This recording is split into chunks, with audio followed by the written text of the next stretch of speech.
78배 나이에 사람들은 나를 최민수 회장, 강북 부동산의 황제라고 부른다. 내 눈은 항상 책상 서랍에 숨겨진 단 하나의 금태 사진으로 향한다.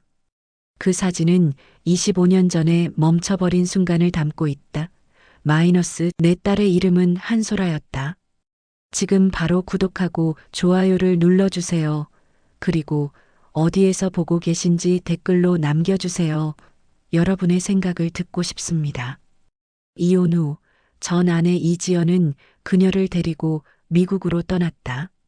내가 받은 마지막 소식은 그들이 보스턴에 있다는 것이었다. 그 후로는 침묵. 내 수사관들은 아무것도 찾지 못했다. 정장을 입은 젊은 여성 박지은이라는 이름표를 달고 있었다. 그런데 내 시선을 사로잡은 것은 그녀의 목에 걸린 목걸이였다. 시간이 멈추는 듯했다. 그 목걸이는 25년 전 홍콩의 장인에게 특별히 주문한 그것과 똑같았다. 용무늬, 비취, 그리고 무엇보다도 오른쪽 하단에 약간 비뚤어진 자개 조각까지 마이너스 완벽한 복제품이 아니라면 바로 그 목걸이였다. 심장이 빠르게 뛰기 시작했다. 그것은 불가능했다. 그 목걸이는 하나뿐이었다. 장인은 설계도를 파기했고 재료들은 독특했으며 약간의 비대칭이 그것을 독특하게 만들었다. 그럼에도 불구하고 그것은 거기 있었다. 마이너스 낯선 사람의 목에 걸려있는 내 과거의 유물. 나는 손을 떨며 커피잔을 내려놓았다. 평생 동안 임원회의에서 위기를 겪으면서도 동요하지 않은 나였지만 이 순간에는 감정이 내 전문적인 가면을 뚫고 나왔다. 손가락이 떨리고 목구멍이 조여들었다. 직원은 무슨 일이 있는지 알아채고 다가왔다. 그녀가 몸을 숙이자 목걸이가 앞으로 흔들렸다. 빛이 용의 비늘에 반사되며 춤을 추었다. 의심의 여지가 없었다. 설명할 수 없는 이유로 내 딸을 위해 맞춤 제작한 목걸이가 이 낯선 여성의 목에 걸려 있었다. 나는 목을 가다듬었다. 평생 동안 지켜온 자기 통제가 무너지는 것을 느꼈다. 절박함이 내 평소의 위험을 대체했다. 나는 그저 떨리는 손으로 목걸이를 가리키며 물었다. 그것이 어디서 왔는지. 그녀의 대답은 내 세계를 뒤흔들었다. 그녀는 어린 시절부터 그것을 가지고 있었다고 했다. 첫 번째 생일 선물로 아버지에게서 받았다고 했다. 그녀가 유일하게 아버지에 대한 기억으로 가지고 있는 것이라고 했다. 그녀의 말에 따르면 어머니는 아버지가 먼 곳에 있다고 언젠가 그를 찾을 것이라고 말했다고 했다. 이 순간 나는 그녀의 손목을 보았다.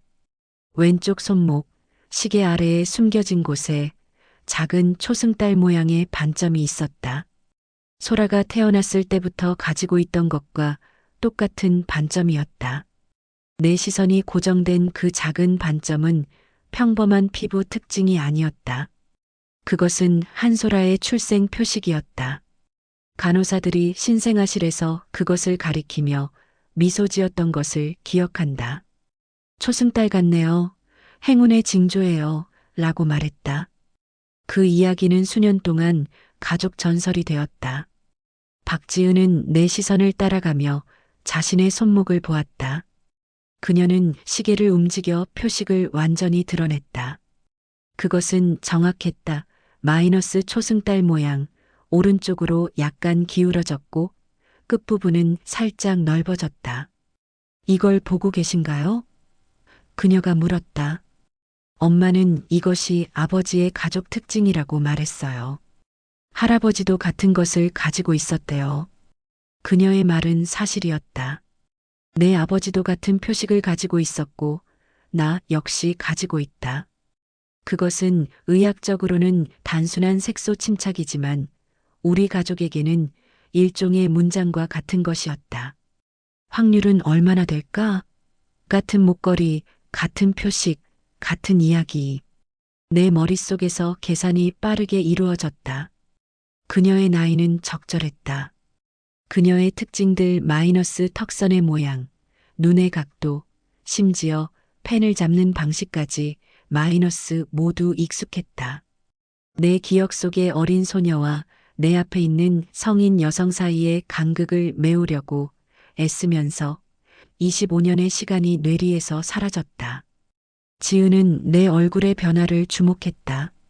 감정의 물결이 나를 압도하는 것을 그녀가 볼 수 있었다. 내 눈에 맺힌 눈물이 내 영원한 자제력의 균열을 드러냈다. 그 순간 그녀의 표정도 변했다. 당신의 왼쪽 손목, 내가 마침내 말했다. 내 아버지도 같은 표식을 가지고 있었고, 나도 가지고 있어. 내 딸도. 나는 말을 멈췄다. 이것이 실제로 일어나고 있는 일인지 확신할 수 없었다. 일생에 걸친 비즈니스 경험에서 나는 극적인 발견에 대해 항상 의심스러웠다. 기적은 계약서와 대차대조표에 존재하지 않는다. 그런데 지금 계산적인 마음조차도 불가능한 일이 눈앞에서 펼쳐지고 있음을 부인할 수 없었다. 그녀는 손목을 문지르며 어렸을 때부터 그것을 특별하게 여겼다고 말했다.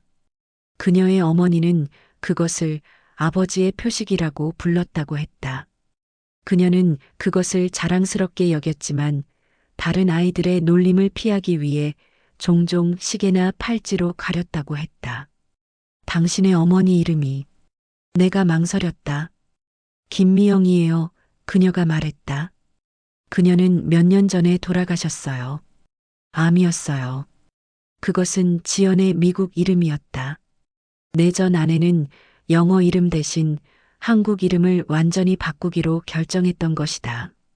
아마도 그것이 내 조사관들이 그들을 찾지 못한 이유 중 하나였을 것이다. 라운지의 부드러운 음악과 위층에서 들려오는 희미한 쇼핑객들의 소리 속에서 우리는 서로를 마주보고 앉았다. 박지은의 얼굴에서는 감정이 교차하며 지나갔다. 마이너스 혼란, 호기심, 불신, 그리고 무언가. 희망. 제 어머니는 항상 제 아버지가 부동산 사업가였다고 말했어요. 그녀가 말했다. 그가 매우 성공적이었고 그들이 젊었을 때 사랑에 빠졌다고요. 하지만 그의 가족이 결혼을 반대했고 결국 갈라졌대요. 그것은 반쪽짜리 진실이었다. 내 가족은 처음에는 반대했지만 결국 받아들였다. 우리의 이혼은 더 복잡했다. 마이너스 내 끝없는 일, 지연의 외로움, 점점 커지는 간극, 그리고 결국 우리가 더 이상 채울 수 없었던 균열. 나는 그녀에게 진실을 말하고 싶었지만 조심스럽게 접근했다. 당신 어머니는 당신에게 당신 아버지에 대해 많이 이야기했나요? 지은은 고개를 저었다. 가끔씩요. 주로 좋은 시절에 대해서요. 그가 얼마나 똑똑하고 사업적 통찰력이 있었는지. 어머니는 그를 미워하지 않았어요. 그저 슬퍼했죠. 그녀는 우리가 떠난 것이 그에게 최선이었다고 말했어요. 갑자기 지은의 눈이 커졌다. 잠깐만요. 최민수 회장님. 그녀는 잠시 생각에 잠겼다. 어머니가 미국으로 떠나기 전에 우리 성이 최 씨였다고 했어요. 그녀는 김 씨로 바꿨어요. 그녀의 머릿속에서 조각들이 맞춰지기 시작했다. 당신이 제 아버지인가요? 내 목소리는 거의 속삭임으로 변했다. 내 딸의 이름은 최소라였어. 약 25년 전 그녀와 그녀의 어머니는 미국으로 떠났어. 그 후로 그들을 다시 보지 못했어. 지은은 몇 초 동안 말이 없었다. 그녀의 눈에 눈물이 고였다. 제 이름은 한국에서는 최소라였어요. 미국에서는 한지은이 되었고, 그리고 한국으로 돌아왔을 때는 박지은이 되었어요. 우리 둘 다 침묵 속에 앉아 있었다. 백화점의 크리스마스 음악이 멀리서 울려 퍼졌다. 전구들이 깜빡였다. 하지만 우리에게는 그 모든 것이 멀게만 느껴졌다. 모든 해답을 원해요. 그녀가 마침내 말했다. 당신이 정말 제 아버지라면 왜 우리를 찾지 않았나요? 왜 연락하지 않았나요? 찾았어. 내 목소리는 감정으로 무거웠다. 수년 동안 찾았어. 최고의 사립 탐정들을 고용했지. 국제적인 수색이었어. 하지만 너희 어머니는, 그녀는 흔적을 남기지 않는 법을 알았어. 지은은 잠시 생각에 잠겼다. 엄마는 항상 조심스러웠어요.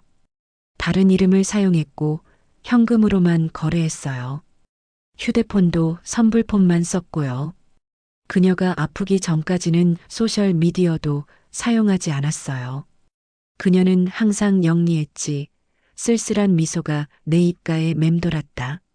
그것이 내가 그녀에게 끌렸던 이유 중 하나였어. 이제 지은의 눈에는 분노의 불꽃이 타올랐다. 그런데 왜요? 왜 그녀는 도망쳐야 했나요? 왜 그녀는 저를 당신으로부터 숨겨야 했나요? 깊은 한숨이 내 가슴에서 새어나왔다. 수십 년간의 후회가 그 한숨에 담겨 있었다. 내 탓이었어. 내가 인정했다. 사업이 급성장하던 시기였어. 하루 18시간씩 일했지.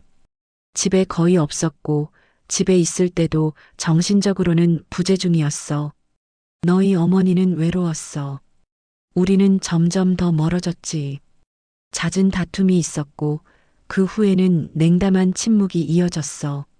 지은은 이해하려고 노력하면서 고개를 끄덕였다. 이혼은 추악했어. 내가 계속했다.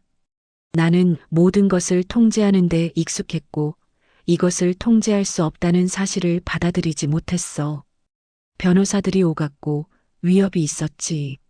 내가 친권을 위해 싸우겠다고 위협했어. 정말로 그러고 싶었나요? 지은이 물었다. 그녀의 목소리는 조용했지만 질문의 무게는 무거웠다. 내 시선은 내려갔다. 아니, 그것은 협상 전술이었어. 내가 후회하는 많은 것들 중 하나지. 너희 어머니는 그것을 진지하게 받아들였어. 그녀는 내가 권력과 연주를 이용해 너를 빼앗을 거라고 생각했던 것 같아. 그래서 그녀는 도망쳤군요. 지은이 결론 지었다. 그래. 어느 날 집에 왔더니 너희 둘 다 사라졌어. 그저 메모 한 장만 남겨두고. 우리는 안전해. 하지만 찾지 마. 그녀는 당신이 위험하다고 생각했나요? 지은이 물었다. 나는 천천히 고개를 저었다. 폭력적이지는 않았어. 하지만 지금 돌이켜보면 권력을 이용한 통제는 또 다른 형태의 위협이 될 수 있어. 내가 이길 수 있는 능력을 가졌다는 것이 그녀에게는 두려움이었을 거야. 그런데 그녀는 항상 당신에 대해 좋게 말했어요. 화가 나 있지 않았어요.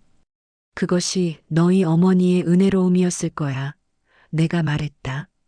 시간이 지나면서 나는 그녀가 옳았다는 것을 깨달았어. 내가 얼마나 끔찍한 남편이었는지, 얼마나 부재중인 아버지였는지, 내가 일과 성공을 모든 것보다 우선시했던 방식을. 그럼 지금은요? 지은이 물었다. 우리는 이제 백화점 카페로 자리를 옮겼다. 창밖으로 서울의 불빛이 반짝였다. 25년이 지난 지금, 제가 돌아온 지금은요? 내 내면에서는 감정들이 소용돌이쳤다. 수십 년간의 후회, 그리움, 상실감이 새로운 희망의 불확실한 불꽃과 함께 뒤섞였다. 지금은 보상할 기회야. 내가 말했다. 내 인생의 나머지를 너를 알아가는 데 쓰고 싶어. 물론 내가 원한다면. 지은은 그녀의 찻잔을 응시했다. 아직도 혼란스러워요. 어제까지만 해도 저는 그저 부유한 고객들을 상대하는 VIP 담당자였어요. 오늘 저는 갑자기 부동산 재벌의 상속녀가 되었네요. 그것에 대해 걱정하지 마. 내가 서둘러 말했다. 그것은 중요하지 않아. 돈, 건물들, 비즈니스.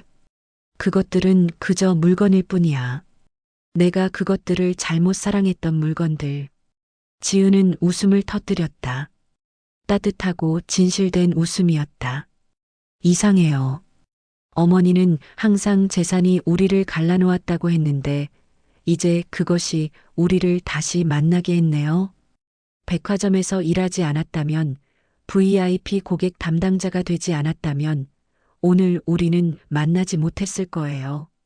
운명의 아이러니가 나를 미소 짓게 했다. 내가 지은 건물에서, 내가 창조한 사업 속에서, 내가 잃어버린 딸을 다시 찾게 되다니. 어머니는 항상 언젠가는 당신을 찾게 될 거라고 말했어요. 지은이 계속했다. 마지막 몇 년 동안 그녀는 후회했어요. 그녀는 제가 아버지를 알 권리가 있다고 생각했거든요. 그녀가 너무 두려워했던 것에 대해 미안해했어요. 내 목에 뭔가가 걸렸다. 그녀가 내게 두 번째 기회를 주려고 했다면 그것은 그녀의 너그러움을 보여주는 거야. 내가 받을 자격이 있는 것보다 더 많은 너그러움이지. 시간이 필요해요. 지은이 말했다. 그녀의 음성은 부드러웠지만 결단력이 담겨 있었다. 모든 것을 갑자기 받아들이기는 어려워요. 그리고 솔직히 말하면 당신을 바로 아버지라고 부를 준비가 되지 않았어요. 물론이지. 내가 서둘러 동의했다. 천천히 진행하자. 그저 서로를 알아가는 시간을 가지자. 25년을 기다렸는데 조금 더 기다릴 수 있어. 다음 몇 주 동안 지은과 나는 조심스럽게 서로의 삶에 들어갔다. 우리는 일주일에 2번 저녁 식사를 함께 했다. 처음에는 어색했지만 점차 편안해졌다. 지은은 나에게 그녀의 삶에 대해 이야기했다. 보스턴에서의 성장기, 하버드 대학교에서의 경영학 학위, 그리고 5년 전 그녀의 어머니가 암 진단을 받았을 때 한국으로 돌아온 결정. 그녀는 어머니를 돌보기 위해 미국에서의 유망한 경력을 포기했다. 어머니가 돌아가신 후 그녀는 한국에 남기로 결정했다. 어머니의 마지막 소원 중 하나가 제가 한국에 뿌리를 내리는 것이었어요. 지은이 설명했다. 그녀는 제가 우리의 문화와 유산을 알기를 원했어요. 그리고 아마도 그녀는 언젠가 우리가 만날 거라고 생각했던 것 같아요. 지연은 결코 재혼하지 않았다. 지은에 따르면 그녀는 종종 진정한 사랑은 한 번만 온다라고 말했다고 한다. 그 말을 들었을 때 가슴이 아팠다. 내가 그녀를 얼마나 실망시켰는지, 그리고 우리가 함께 가질 수 있었던 인생을 얼마나 낭비했는지. 한편 나는 지은에게 내 이야기를 들려주었다. 그녀가 없는 동안의 공허함, 수십 년간의 일 중독, 그리고 뒤늦은 깨달음. 내가 쌓은 제국이 텅 빈 왕관이었음을, 아무도 물려줄 상속자 없이 황금으로 만든 감옥이었음을. 사람들은 내가 성공적이라고 생각했지. 내가 고백했다. 하지만 내면에서는 실패자라고 느꼈어. 진정으로 중요한 것에서 실패했으니까. 한 저녁 지은은 조용히 질문했다. 결혼하신 적 있으세요? 제가 떠난 후에요? 나는 고개를 저었다. 아니, 가까운 관계도 없었어. 처음에는 일 때문에, 나중에는 무언가 채워지지 않는 공허함 때문에. 내가 사라진 후로 어떤 관계도 의미가 없었어. 외롭지 않으셨어요? 매일 내가 인정했다. 하지만 그것은 내가 만든 고독이었어. 내가 지불해야 할 대가였지. 지은의 눈에 동정심이 빛났다. 서서히 우리 사이의 빙하는 녹기 시작했다. 몇 달이 흘렀다. 봄이 서울에 왔고 우리의 관계는 새싹처럼 자라났다. 그러던 어느 날 지은이 중요한 대화를 위해 내 사무실을 찾아왔다. 그녀는 손에 낡은 일기장을 들고 있었다. 어머니의 일기를 찾았어요. 그녀가 말했다. 그녀는 우리가 미국으로 떠난 이유에 대해 썼어요. 당신의 이야기와는 조금 달라요. 내 심장이 무거워졌다. 진실은 종종 여러 면을 가지고 있다. 나는 내 기억이 자기 방어적으로 왜곡되었을 수 있다는 것을 알고 있었다. 읽어보고 싶어. 내가 말했다. 진실이 무엇이든 알고 싶어. 지은은 일기장을 열었다. 지연의 우아한 필체가 페이지를 채웠다. 그녀는 읽기 시작했다. 민수는 소라와 나를 사랑했다. 그것은 내가 확신하는 것이다. 하지만 그의 사랑은 항상 조건부였다. 그의 비전에 맞는 아내와 딸이 되어야 했다. 그는 통제할 수 없는 것을 두려워했다. 그가 가장 두려워했던 것은 우리를 잃는 것이었지만 역설적으로 그의 통제에 대한 욕구가 결국 우리를 밀어냈다. 지연의 말은 내 자아를 꿰뚫었다. 그녀는 내가 인정하기에는 너무 고통스러웠던 진실을 보았다. 나는 사랑하는 방법을 몰랐다. 나는 오직 소유하는 방법만 알았다. 그녀가 옳았어. 내가 마침내 말했다. 내가 말했던 것보다 더 많은 진실이 있어. 나는 너희 두 사람을 사랑했지만 내 방식으로, 내 조건으로였어. 내가 스스로에게 정직하지 못했어. 지은은 일기장의 다른 부분으로 넘어갔다. 하지만 어머니도 자신의 잘못을 인정했어요. 들어보세요. 도망치는 것은 실수였을지도 모른다. 소라에게서 아버지를 빼앗은 것은. 하지만 그 순간 나는 다른 선택이 없다고 느꼈다. 두려움이 나를 지배했다. 시간이 지나면서 민수가 변했을지도 모른다는 생각이 든다. 그가 깨달았을지도 모른다. 눈물이 내 뺨을 타고 흘렀다. 수십 년 동안 나는 이 감정을 억눌렀다. 이제 그것들이 홍수처럼 쏟아져 나왔다. 지은은 일기장을 닫았다. 어머니는 당신이 저를 찾기 위해 노력했다는 것을 알게 되었어요. 그녀의 마지막 글에서 그녀는 당신에게 돌아가 화해할 계획을 세우고 있었어요. 하지만 그녀의 건강이 악화되었고 우리는 잠시 침묵 속에 앉아 있었다. 말로 표현할 수 없는 상실감이 우리 사이를 채웠다. 우리 셋이 함께할 수 있었던 시간, 영원히 사라진 기회들. 하지만 우리에게는 아직 시간이 있어요. 지은이 마침내 말했다. 사랑하는 법을 배울 시간이요. 1년 후, 나의 79번째 생일에 나는 인생에서 가장 의미 있는 선물을 받았다. 지은이 작은 금색 상자를 건넸다. 안에는 그녀의 목에 걸려있던 그 목걸이가 있었다. 이것은 당신의 것이에요. 그녀가 말했다. 당신이 간직해야 해요. 내가 고개를 저으려 하자 그녀는 웃으며 내 손을 꼭 잡았다. 걱정 마세요. 제게는 복제품이 있어요. 정확히 같은 디자인으로 같은 홍콩 장인에게 맡겼어요. 그는 아직도 일하고 있더군요. 나는 감동받아 웃었다. 그녀는 항상 실용적이었다. 그녀의 어머니처럼. 그리고 더 중요한 소식이 있어요. 지은이 계속했다. 그녀의 눈이 기쁨으로 빛났다. 저는 경영 교육 프로그램을 시작하기로 결정했어요. 불우한 청소년들을 위한 프로그램이에요. 그들에게 비즈니스 기술과 리더십을 가르치는 거예요. 훌륭한 생각이야. 내가 말했다. 어떤 도움이 필요하든 말해. 이미 도움을 주셨어요. 그녀가 대답했다. 최타워의 20층을 기부해 주신 것 잊으셨나요? 내가 너무 기뻐했다는 것은 과소평가다. 지난 1년 동안 지은과 나는 함께 일했다. 그녀는 내 재산의 일부를 사회적 기업과 교육 이니셔티브로 전환하는 데 도움을 주었다. 그녀의 비전은 내 재정적 수단과 결합되어 우리가 함께 만든 것은 우리 중 어느 누구도 혼자서는 이루지 못했을 것이다.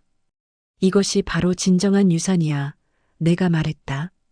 건물이나 돈이 아니라 사람들의 삶에 미치는 영향이지. 지은은 미소를 지었다. 어머니가 항상 말씀하셨어요. 진정한 부는 당신이 얼마나 가지고 있느냐가 아니라 얼마나 나누느냐에 달려 있다고. 우리는 창밖을 바라보았다. 서울의 스카이라인이 저녁빛 속에서 반짝였다. 내가 지은 건물들이 지평선을 가로질렀다. 그러나 처음으로 나는 그것들을 권력이나 성취의 상징으로 보지 않았다. 그것들은 단지 구조물일 뿐이었다. 진정한 유산은 내 옆에 앉아 있었다. 소라야, 내가 말했다. 처음으로 그녀의 출생 이름을 불렀다. 감사해. 내가 내 삶에 다시 들어와줘서. 지은, 내 소라는 잠시 멈췄다. 그리고 나서 따뜻한 미소가 그녀의 얼굴을 밝혔다. 아버지, 그녀가 처음으로 나를 그렇게 불렀다. 함께 할 수 있어 기쁘네요. 25년간의 상실 후에 재발견의 기쁨. 황금의 제국보다 더 가치 있는 보물을 찾았다. 내 딸을, 나 자신을, 그리고 진정한 의미의 유산을 발견한 것이다. 박윤재, 43세의 유명 작곡가로서 내 곡은 수많은 드라마와 영화에서 사용되었다. 비평가들은 내 음악을 현대 한국 감성의 목소리라고 불렀다. 하지만 아무도 내 음악이 17년 전 사라진 누군가를 향한 끝없는 호출이라는 것을 알지 못했다. 서울 강남의 넓은 스튜디오에서 나는 또 다른 불면의 밤을 보내고 있었다. 창밖으로 도시의 불빛이 빗방울에 반사되어 춤추고 있었다. 내 손가락은 피아노 건반을 가볍게 두드렸지만 완성된 멜로디를 찾지 못했다. 마감일은 다가오고 있었고 새 드라마의 주제곡은 여전히 미완성이었다. 그리고 다시 늘 그렇듯이 내 생각은 임수연에게로 향했다. 국립음대에서 만난 바이올리니스트, 내 첫사랑이자 영감의 원천이었다. 우리는 함께 음악을 만들었다. 마이너스 나는 작곡하고 그녀는 내 멜로디에 생명을 불어넣었다. 우리의 작품은 우리의 사랑처럼 완벽했다. 서랍에서 낡은 사진 한 장을 꺼냈다. 수연은 바이올린을 들고 있었고 눈에는 별이 빛나고 있었다. 그녀의 꿈은 세계 최고의 오케스트라에서 연주하는 것이었다. 내 꿈은 그저 그녀를 위한 음악을 만드는 것이었다. 하지만 꿈은 쉽게 부서진다.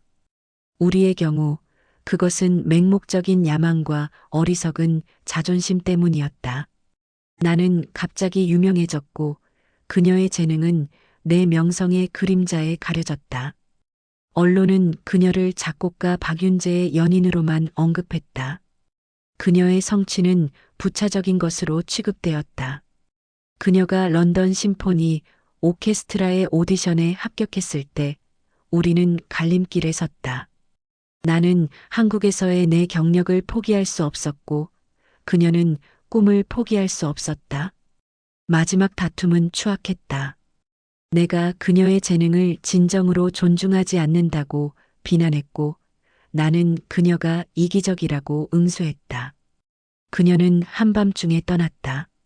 남겨진 것은 그녀의 향수 냄새와 내 마음에 새겨진 미완성 멜로디뿐이었다. 17년이 지났지만 그 멜로디는 여전히 완성되지 않은 채 남아있다.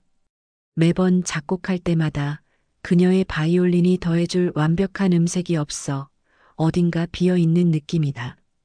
창밖을 바라보며 불현듯 떠오르는 생각이 있었다.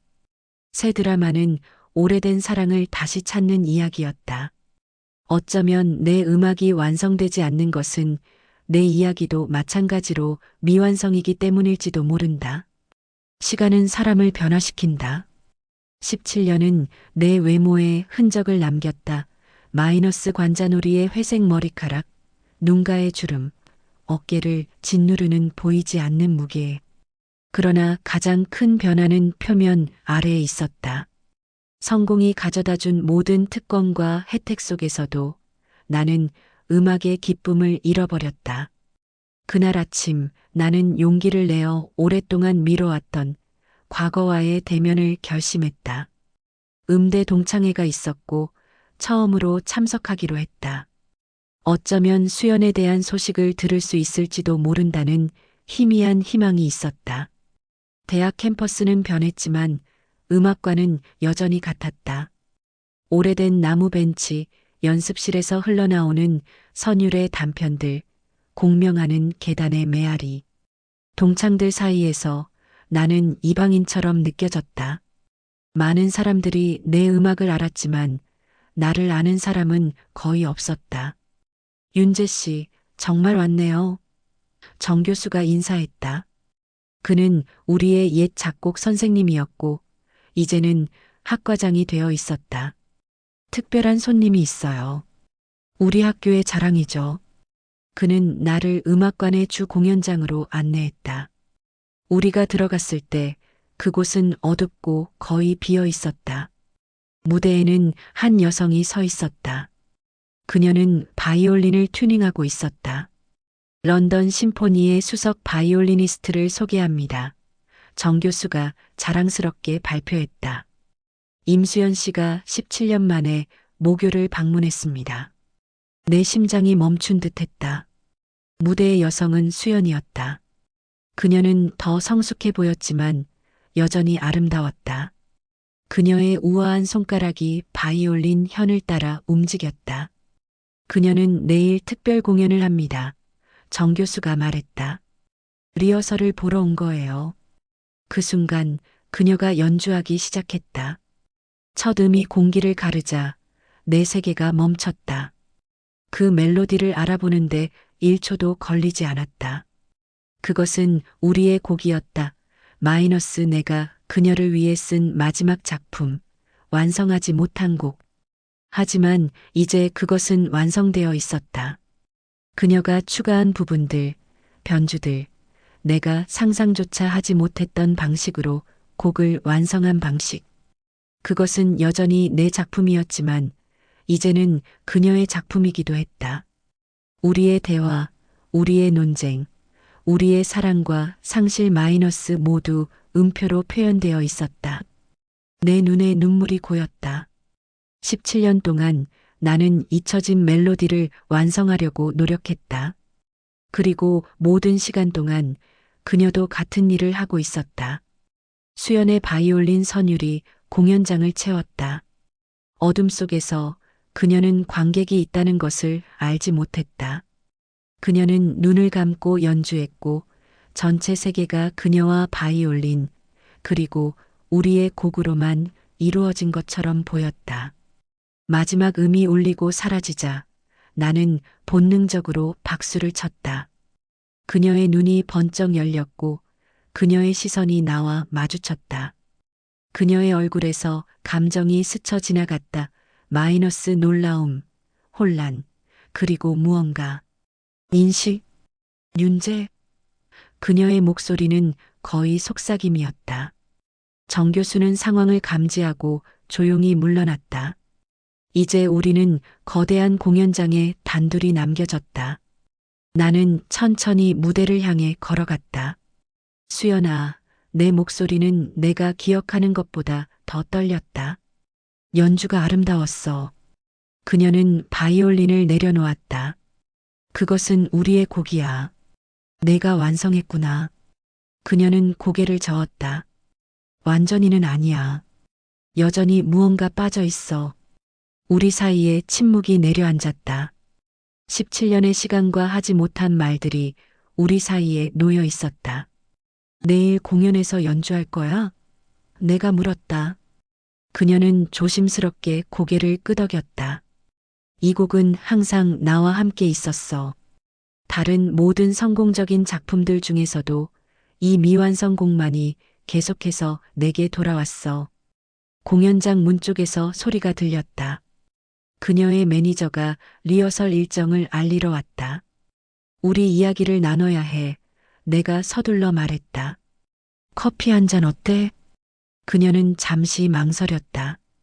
그녀의 눈에 보이는 경계심은 마음 아프게 했지만 이해할 수 있었다. 내일 공연 후에 그녀가 마침내 말했다. 지금은 준비해야 해. 나는 고개를 끄덕였고 그녀는 매니저와 함께 떠났다. 그러나 그녀가 문에 도달하기 전에 돌아보며 말했다.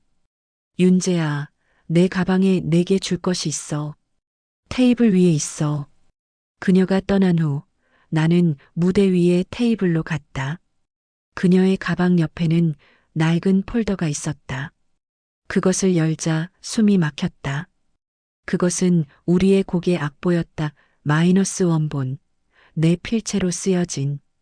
하지만 그것은 변형되어 있었다. 수연의 깔끔한 필체로 노트들이 추가되어 있었고 섹션들이 재구성되어 있었으며 새로운 변주가 도입되어 있었다. 그녀는 17년 동안 이 작품을 발전시켜 왔다. 그리고 마지막 페이지에 그녀는 메모를 남겼다. 아직도 마지막 부분이 빠져 있어. 그것은 항상 내 몫이었어. 집으로 돌아와 나는 밤새 수연의 악보를 연구했다. 그녀의 변주들은 놀라웠다. 마이너스 대담하고 기술적으로 복잡하면서도 원래의 감정적 중심을 유지했다. 우리가 함께 일할 때 그녀의 재능을 완전히 인식하지 못했던 것인지 아니면 그녀가 지난 17년 동안 더욱 뛰어난 음악가로 성장한 것인지 의문이 들었다. 아마도 둘 다일 것이다. 커피를 마시며 수연이 원고에 남긴 메모들을 읽었다. 날짜가 기입되어 있었다. 마이너스 이 작품이 그녀의 인생을 따라온 여정. 초기 메모들은 분노로 가득했다. 이 부분은 너무 예측 가능해. 이 변화는 더 대담할 수 있었어. 당신은 항상 안전한 선택을 해. 시간이 지나면서 메모들은 부드러워졌다. 이 멜로디는 파리의 비를 생각나게 해. 이 부분은 윤재가 좋아했을 거야. 이것은 우리의 첫 콘서트를 연상시켜. 마지막 메모는 몇 달 전에 작성되었다. 내일 서울로 돌아가. 그를 찾을 수 있을까? 오래된 사진 앨범을 꺼냈다. 우리의 학창 시절 사진들, 젊고 야망에 찬 우리.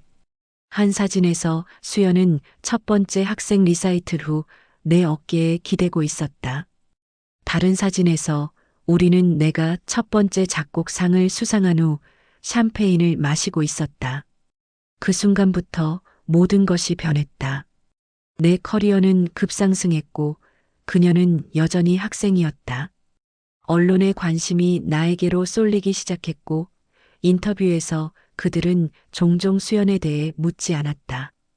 점점 더 그녀를 무대 밖으로 밀어냈고 그녀의 기여를 축소했다. 부끄러운 진실과 마주하는 것은 고통스러웠다.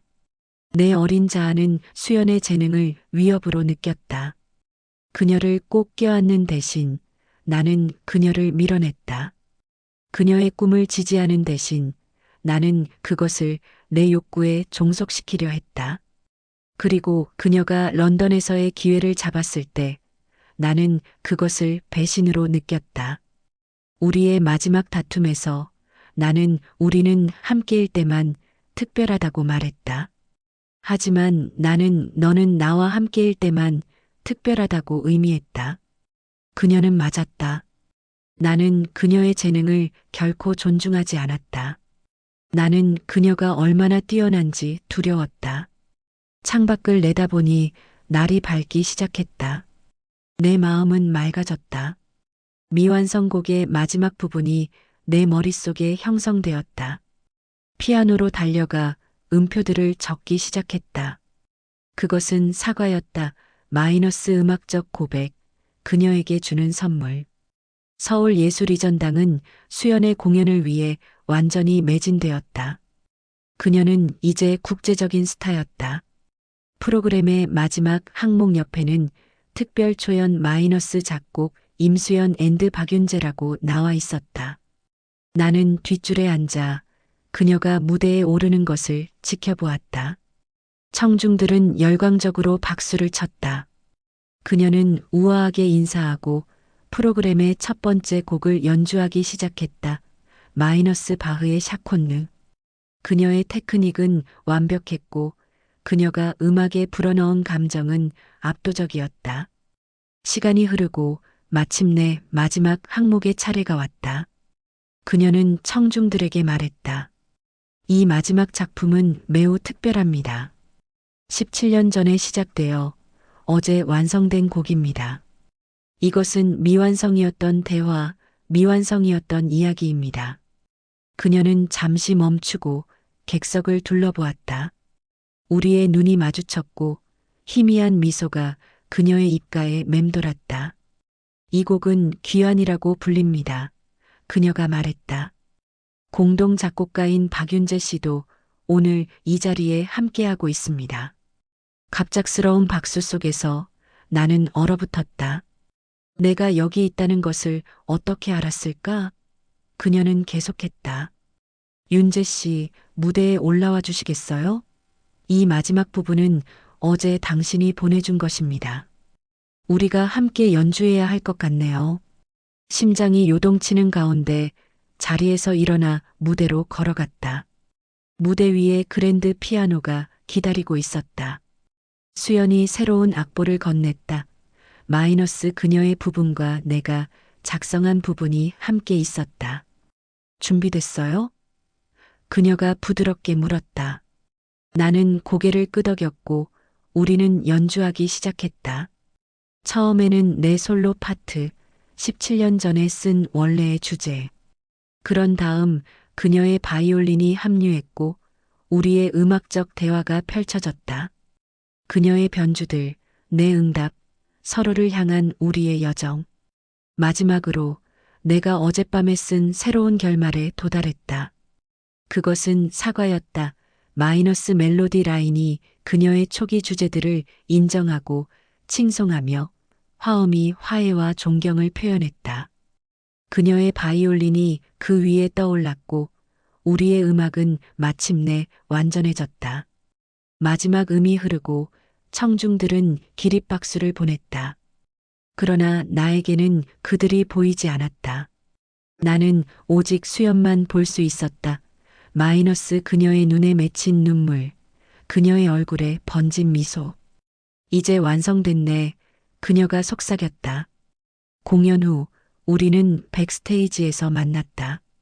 꽃과 축하 인사로 북적이는 사람들 사이에서 우리는 조용한 순간을 찾았다.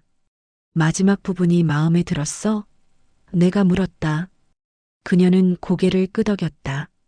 완벽했어. 내가 마침내 이해했구나. 많은 시간이 걸렸어. 내가 인정했다. 하지만 그래, 이제 이해해. 백스테이지의 혼잡함이 가라앉은 후 우리는 예술의 전당 근처 조용한 카페로 갔다. 밤은 깊었지만 우리 둘 다 잠을 생각하지 않았다. 지난 17년을 압축하려면 시간이 필요했다. 런던에서의 삶은 어때? 내가 물었다. 수연은 커피를 홀짝였다. 처음에는 어려웠어. 외로웠고 문화 충격도 있었지. 하지만 음악이 나를 지탱해줬어. 바이올린은 내가 어디에 있든 집처럼 느끼게 했지. 그녀는 심포니 오케스트라에서의 여정을 설명했다. 초반의 좌절, 끊임없는 연습, 점진적인 인정, 그리고 마침내 수석 바이올리니스트로 승진한 것. 그녀는 전 세계를 여행했고 가장 위대한 지휘자들과 작업했으며 자신만의 독주에도 열었다. 그리고 너는? 그녀가 물었다. 한국에서 유명한 작곡가가 됐네.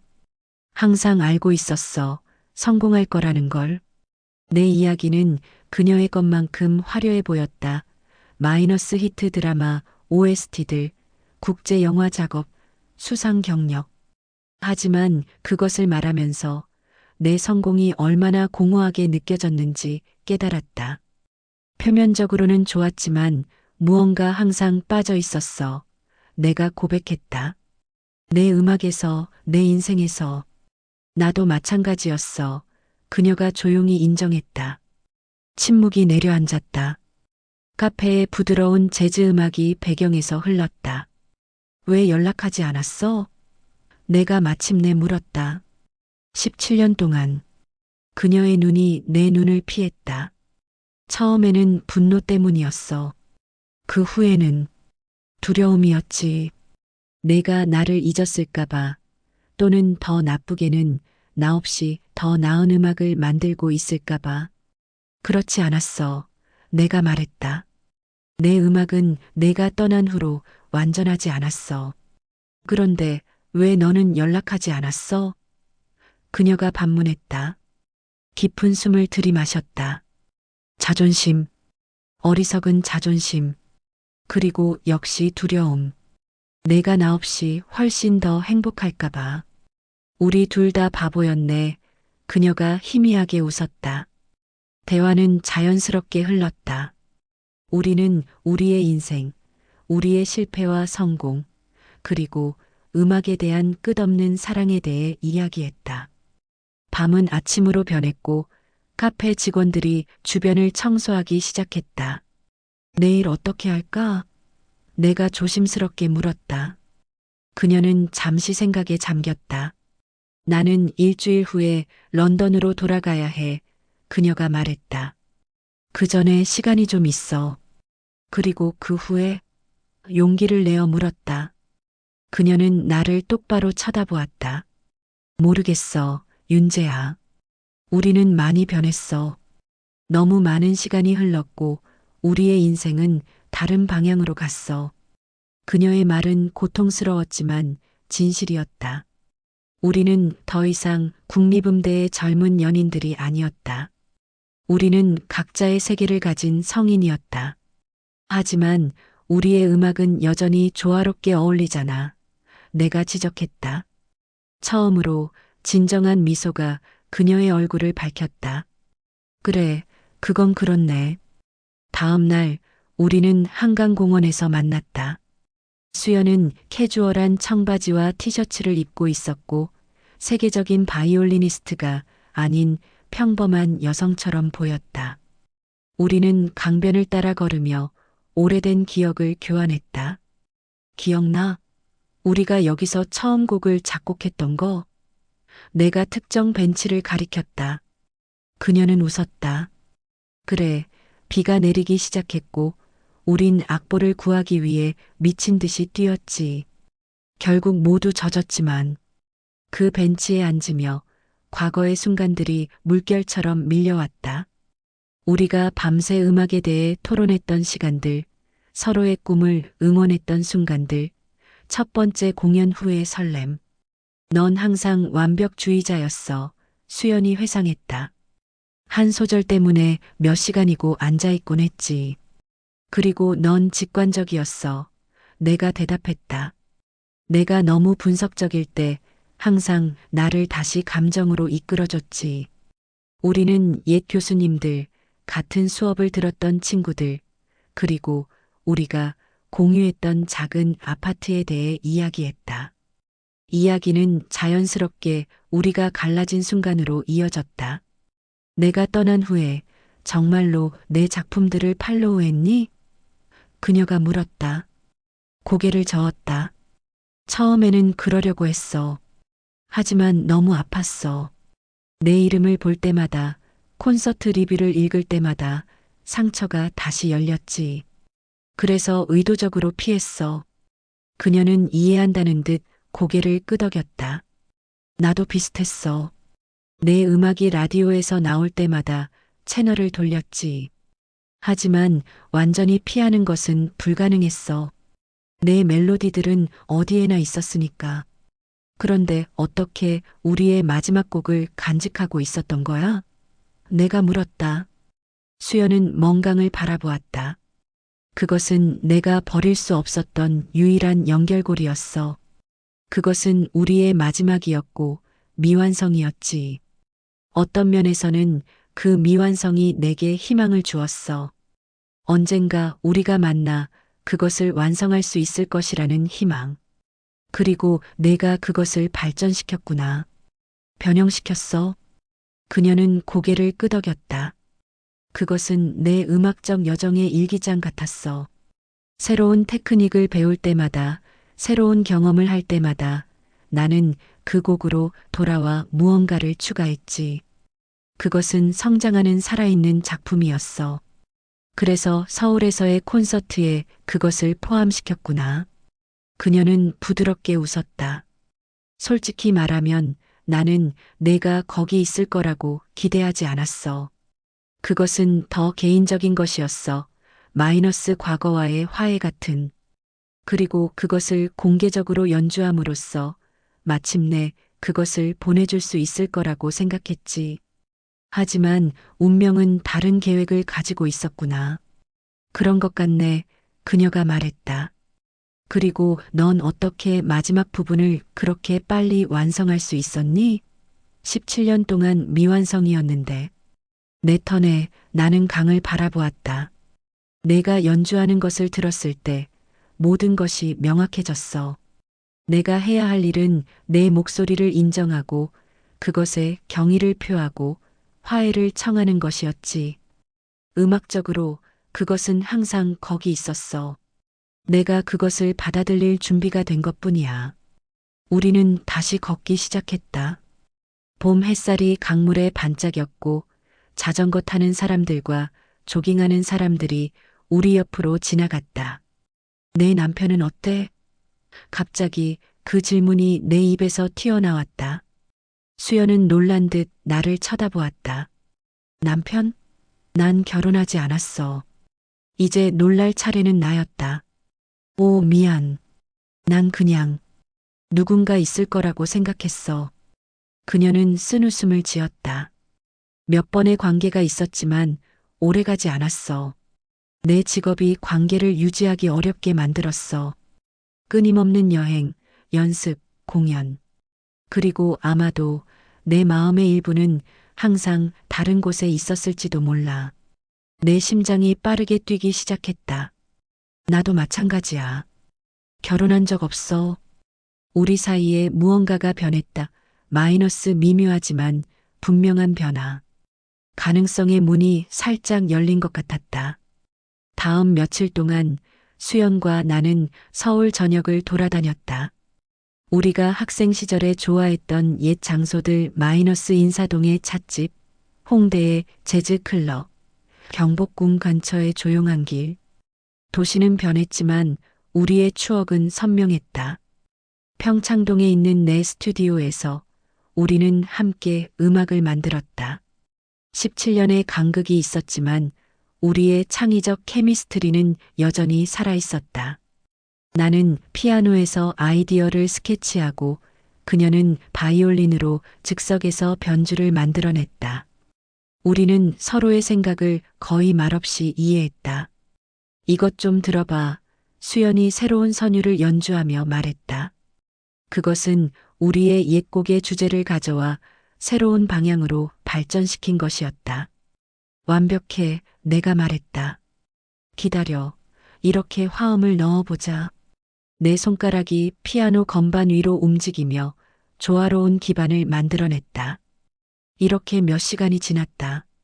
창문 밖으로 낮이 밤으로 변했다. 서울의 불빛이 우리의 작업을 지켜보았다. 우리가 함께 작업할 때 내 음악이 가장 좋았어. 수연이 잠시 휴식을 취하며 말했다. 내 연주도 마찬가지야. 내가 대답했다. 우리는 서로를 더 좋게 만들었어. 그녀는 고개를 끄덕였다. 런던에서 나는 세계 최고의 음악가들과 작업했어. 하지만 너와 함께 했을 때처럼 동기부여된 적은 없었어. 우리는 서로를 바라보았다. 말없이 우리는 같은 생각을 공유하고 있었다. 우리가 잃어버린 것은 무엇이고 다시 찾을 수 있는 것은 무엇일까? 우리 새 곡을 만들어 보자. 내가 제안했다. 처음부터 완전히 새로운 것. 과거가 아닌 현재와 미래에 관한 것. 그녀의 눈이 빛났다. 어떤 주제? 재발견, 내가 말했다. 또는 귀환. 아니, 재생이라고 부르자. 음악적으로나 개인적으로나. 우리는 밤새 작업했다. 이번에는 우리가 동등한 파트너로서 서로의 강점을 인정하고 존중하며 작업했다. 수연의 바이올린 테크닉은 이제 세계적 수준이었고 내 작곡 기술은 수년간의 경험으로 다듬어져 있었다. 함께 우리는 이전에는 불가능했던 것을 창조했다. 아침이 올 무렵 우리는 초안을 완성했다. 그것은 아름다웠다. 마이너스 복잡하면서도 접근 가능하고 기술적으로 도전적이면서도 감정적으로 강력했다. 수연은 마지막 음을 연주하고 나서 바이올린을 내려놓았다. 이것은 특별해. 그녀가 말했다. 그녀의 목소리에는 경외감이 담겨 있었다. 그런 것 같아. 내가 동의했다. 마치 17년간의 개별적인 성장이 이 순간을 위해 필요했던 것처럼 느껴져. 그녀는 피곤하지만 행복한 미소를 지었다. 우리가 너무 어렸을 때 만났던 것일까? 아마도. 내가 대답했다. 또는 우리는 단지 다른 여정을 걸어야 했던 걸지도 몰라. 그녀는 창밖의 새벽빛을 바라보았다. 런던으로 돌아가기 전에 이 곡을 녹음하고 싶어. 내 심장이 떨렸다. 그럼 이것이 또 다른 작별인가? 감히 물어보았다. 그녀는 천천히 고개를 저었다. 아니, 윤재야. 이번에는 작별이 아니야. 이번에는 새로운 시작이야. 수연이 런던으로 돌아간 지 3개월이 지났다. 우리의 새 곡 재생은 클래식 음악계에서 폭발적인 반응을 얻었다. 수연은 그것을 유럽 투어의 앙코르 곡으로 연주했고 나는 서울에서 피아노 버전을 연주했다. 그리고 우리는 매일 연락을 주고받았다. 화상 통화, 문자 메시지, 이메일. 17년의 침묵 후에 우리는 서로의 일상에 대해 모든 것을 알고 싶어 했다. 시간대 차이에도 불구하고 우리는 방법을 찾았다. 오늘 새 지휘자와 리허설이 있었어. 수연이 한밤중 통화에서 말했다.